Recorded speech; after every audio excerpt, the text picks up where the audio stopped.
So, hello guys, welcome to Art Education, and today we are going to discuss that is next generation sequencing.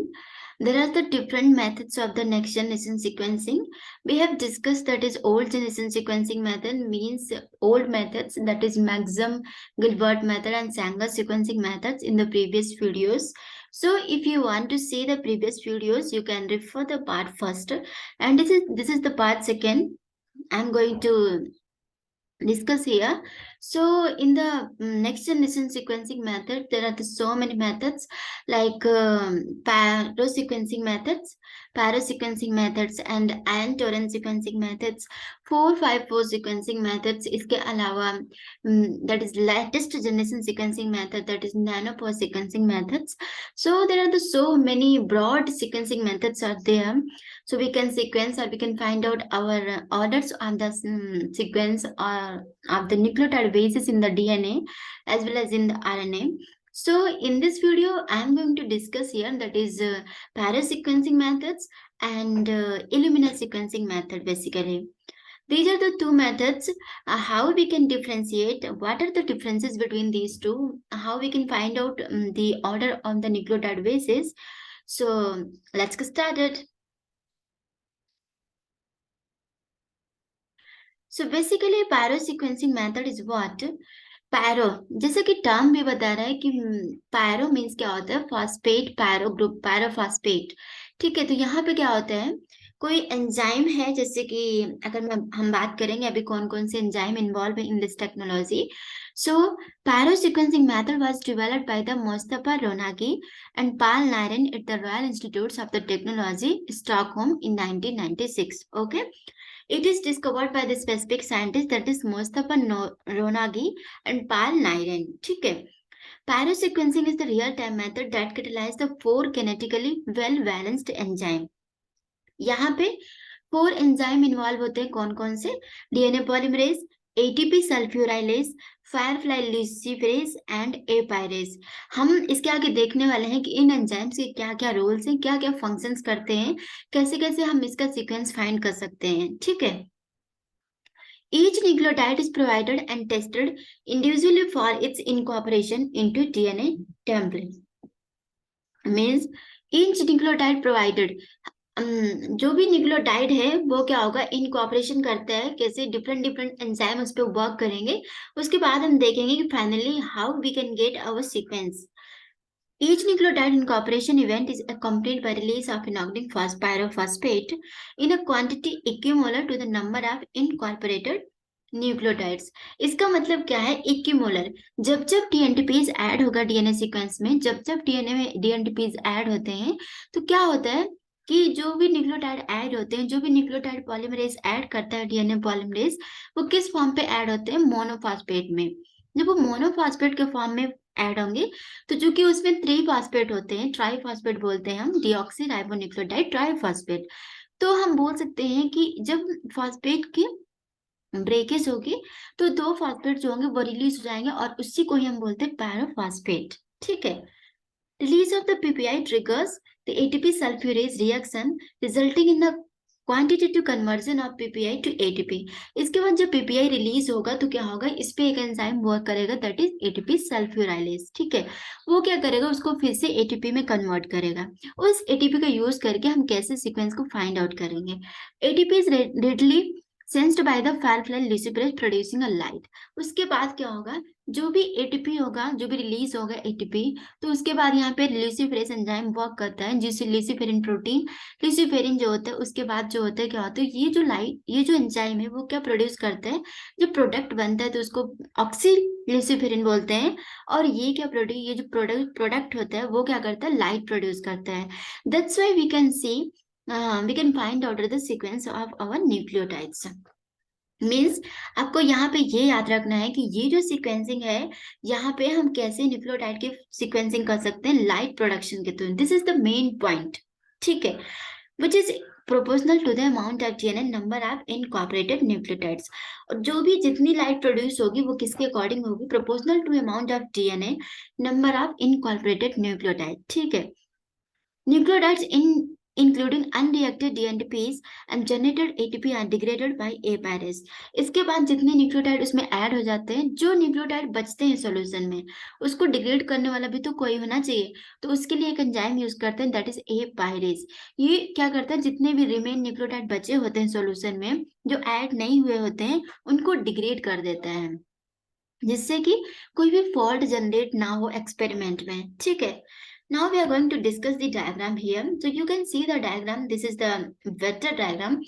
हमारे पास क्या है, यहाँ पे DNA की double standard DNA है, जो कि हमारा टारगेट डीएनए होगा, और हम कह सकते हैं कि हमारा सैंपल डीएनए है, ठीक है, जिसकी हमें सीक्वेंसिंग करनी है। Okay, this is the sequence. Actually हमें सीक्वेंस पता नहीं होती, यहाँ पे हमने सीक्वेंस जस्ट ऐसे दे रखी है कि ऐसा हो सकता है, बट ये सीक्वेंस हमको अननोन होती है। ठीक है, this is the adapter.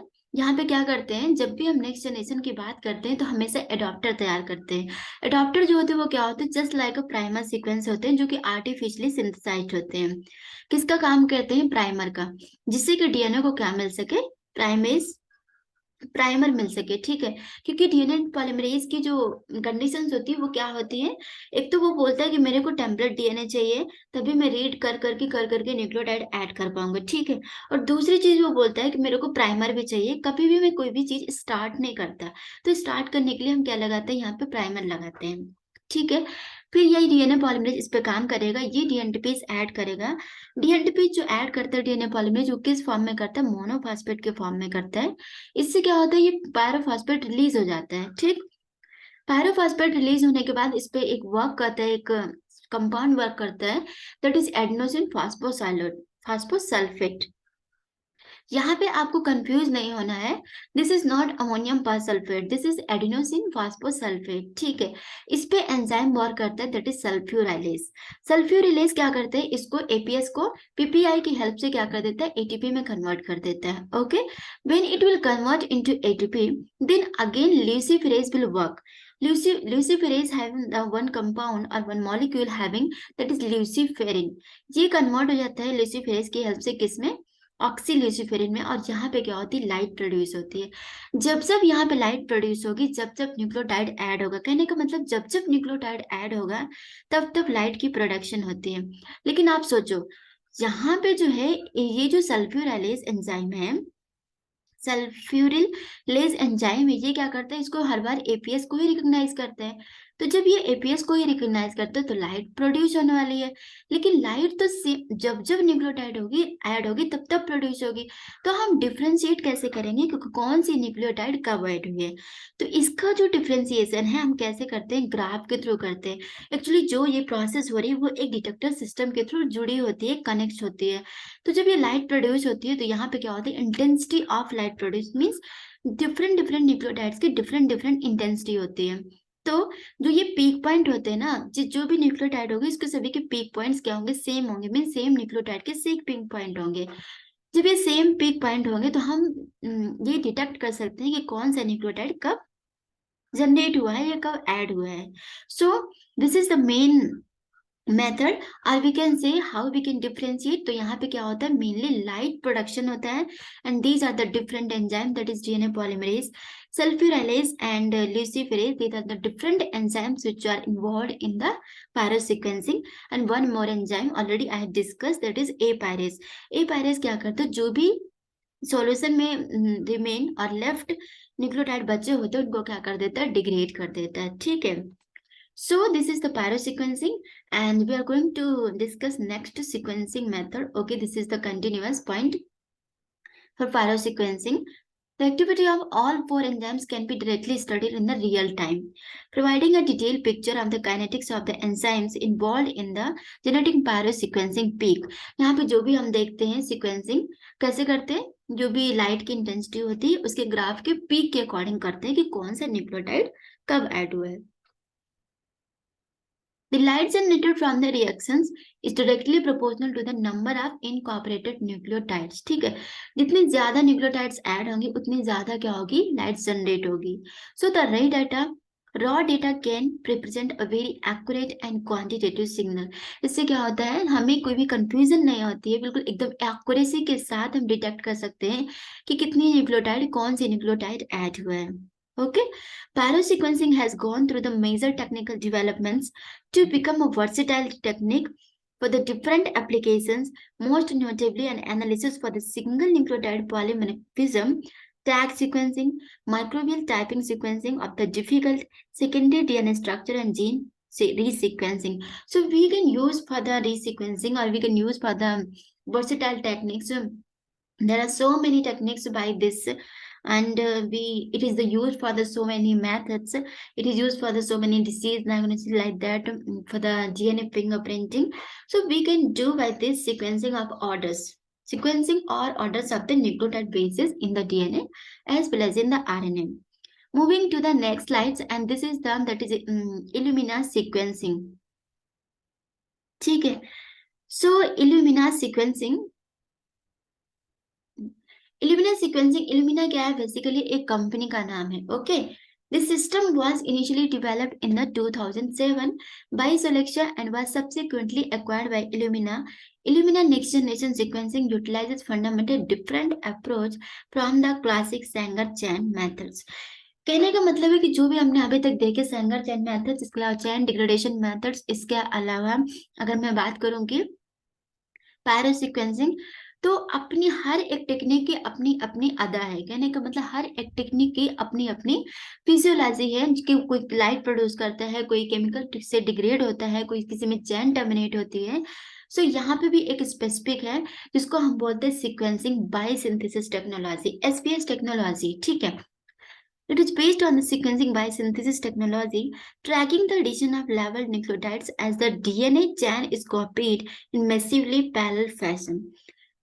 Next diagram में हम देखने वाले हैं कि actually why we are calling it is sequencing by synthesis technology, but for some time you have to remember that it is also called sequencing by synthesis technology. Illumina sequencing system can deliver data output ranging from the 300 kb to 1 terabase in a single run, depending on the instrument type and configuration. यहाँ पे ये बोल सकते हैं कि इसके जो वेस पेयर्स होते हैं, मीन्स कितने वेस पेयर्स का जो डीएनए फ्रेगमेंट है ये डिटेक्ट कर सकती है एक बार में. तो यहाँ पे जो रेंज होती है वो होती है 300 kb टू 1 टेराबेस. और आपको पता होगा आई थिंक 1 टेराबेस में कितने जीबी होते हैं, 1000. जैसे कि 1000 जीबी में कितने एमबी होते हैं, सॉरी 1 जीबी में कितने एमबी होते हैं, 1000. वैसे ही 1 टेराबाइट में कितने जीबी होते हैं, approx 1000. Okay, in this sequencing technique random fragments of the genome to be sequenced और immobilised in a flow cell. यहाँ पे हम देखेंगे एक फ्लो सेल होती है, इसके अलावा जो एम्प्लीफिकेशन होता है वो भी थोड़ा डिफरेंट होता है. यहाँ पे क्लस्टर्स का फॉर्मेशन होता है, जो भी आइडेंटिकल डीएनए बैंड्स होते हैं उनके क्लस्टर्स बनते हैं. So we are going to see in the next diagram. This is the diagram steps to Illumina sequencing. सबसे पहले हम क्या करते हैं, लाइब्रेरी कंस्ट्रक्शन.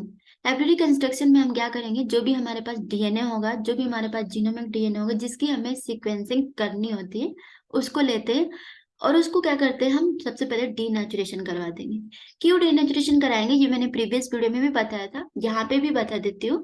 क्योंकि we want single standard DNA, तभी तो हम उसकी सीक्वेंसिंग कर पाएंगे, जिससे कि हमारा जो भी प्रोसेस है वो ज्यादा कॉम्प्लिकेटेड नहीं हो. ठीक है, इसके अलावा फिर हम यहाँ पे फ्रेगमेंट जनरेट करते हैं. फ्रेगमेंट क्यों करते हैं, इजी टू हैंडल, जिससे हम सारे प्रोसेस को अच्छे से हैंडल कर सके. ठीक है, बिकॉज इतना बड़ा जीनोम होता है, आप एक बार में सीक्वेंस नहीं कर सकते हो. ठीक है, तो फ्रेगमेंट जनरेट करके हम उसको एक बार में थोड़े थोड़े में सीक्वेंसिंग कर सकते हैं.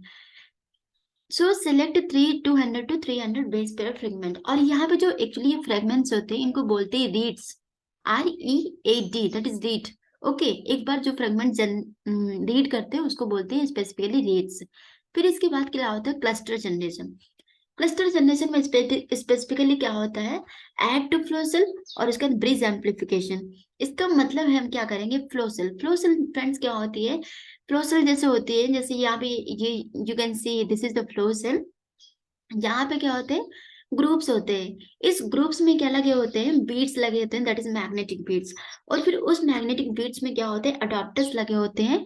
तो ये जो होते हैं फ्रेगमेंट्स, इसमें भी हम क्या लगा देते हैं, adaptors. You can see this diagram, this is the side, जो एंड में जो रेड कलर दिखा रखा है ये क्या है, adaptors. Attach adaptors. Create sequencing library, और फिर इसको हम क्या करते हैं, इस ग्रुप में ऐड कर देते हैं। जब इसमें ऐड करते हैं तो यहाँ पे क्या होता है, ब्रिज एम्पलीफिकेशन होता है। ब्रिज एम्पलीफिकेशन क्या होता है, जैसे कि यहाँ पे अडॉप्टर लगे हैं, तो ये अडॉप्टर जो होता है, जो बीट पे अडॉप्टर लगे होते हैं कॉम्प्लीमेंट्री सीक्वेंसेस, उससे जाके ये बाइंड हो जाते हैं। बाइंड होने के बाद क्या होता है, ये आपस में इधर जैसे दोनों साइड में क्या होता है, अपोजिट साइड पे बाइंड हो जाएंगे। फिर ये क्या करेंगे, ये सिंगल स्टैंडर्ड डीएनए बनाएंगे। इसके बाद फिर से ये एडाप्टर का काम करेगा तो फिर से बनाएंगे। इस प्रकार से जो स्ट्रक्चर बनती है वो कैसे बनती है, bridge like. That's why we are calling bridge amplification here, means it creates the so many copies of the DNA single standard. Okay, क्योंकि ब्रिज लाइक स्ट्रक्चर बनता है, that's why we are calling that is bridge amplification.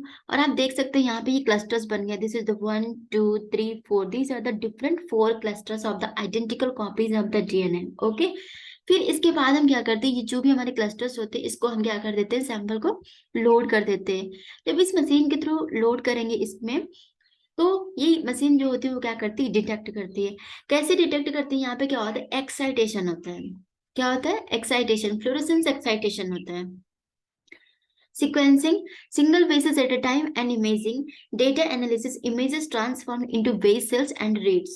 यहाँ पे क्या होता है, फिर reads को ये मशीन जो होती है, जो भी नेक्स्ट जनरेशन सिक्वेंसिंग मशीन होती है, ये इसको रीड करती है। जैसे जैसे न्यूक्लियोटाइड ऐड होते हैं क्या होता है, फ्लोरेसेंस एक्साइटेशन होता है। Then you can detect the fluorescence excitation and you can sequence the DNA. तो यहाँ पे आपको याद क्या रखना है कि ब्रिज एम्पलीफिकेशन होता है स्पेशली। इसके अलावा हम ऐड कहाँ पे करते हैं, फ्लोसेल पे करते हैं, एडॉप्टर अटैच करते हैं और फिर ये रीड करते हैं। रीड होने के बाद क्या होता है, फ्लोरेसेंस एक्साइटेशन होता है। उसके बाद ही हम कह सकते हैं कि कौन सी न्यूक्लियोटाइड कहाँ पे ऐड हुआ है। ठीक है, तो जो लाइट है यहाँ पे वो कैसी है, फ्लोरेसेंस एक्साइटेशन। ठीक है, the system utilizes a sequence by synthesis approach in which all fluorescently labeled 3' OH blocked nucleotides reverse terminators are added simultaneously to flow cell channels along with the DNA polymerase for the incorporation of oligo primed fragments। और चूंकि since we already add into the flow cell, तो यहाँ पे क्या होता है, जब cluster generation होता है तो डीएनए की सिंथेसिस होती है। That's why we are calling it is sequencing by synthesis technology. Okay, got it। The cluster strands are extended by one nucleotide। जो भी ये क्लस्टर एक्सटेंड होते हैं ये कैसे होते हैं, वन न्यूक्लियोटाइड के ऐड होने से होते हैं। यहाँ पे आप देख रहे हो, सी हियर यू कैन सी, जैसे जैसे वन न्यूक्लियोटाइड ऐड होगा तो क्या होगा, फ्लोरेसेंस एक्साइटेशन होगा, उसी से हम फाइंड आउट कर सकते हैं। ठीक है, Following the incorporation steps, unused nucleotides and DNA polymerase molecules are washed away। फिर इसके बाद हम बफर से वॉश कर देते हैं, जिससे कि जो अनवांटेड न्यूक्लियोटाइड्स है वो क्या हो जाए, हट जाए। Once imaging is completed, chemicals that affect the cleavage of the fluorescent levels and 3' OH blocking groups are added to the flow cell, which prepare cluster strands for another round of fluorescent nucleotides incorporation. तो जब एक बार add कर देंगे यहाँ पे, जो flow cell होती है, एक बार ऐड करने के बाद ये अडॉप्टर का काम करता है, फिर ये जनरेट हो जाता है, फिर ये इधर का अडॉप्टर का, फिर ये जनरेट हो जाता है, फिर ये इस साइड का अडॉप्टर काम करता है और इस साइड जनरेट हो जाता है। That is called bridge. So this is all about the Illumina sequencing methods, and we have discussed that is Paris sequencing methods. So I think this video is helpful for you. Thank you so much, guys.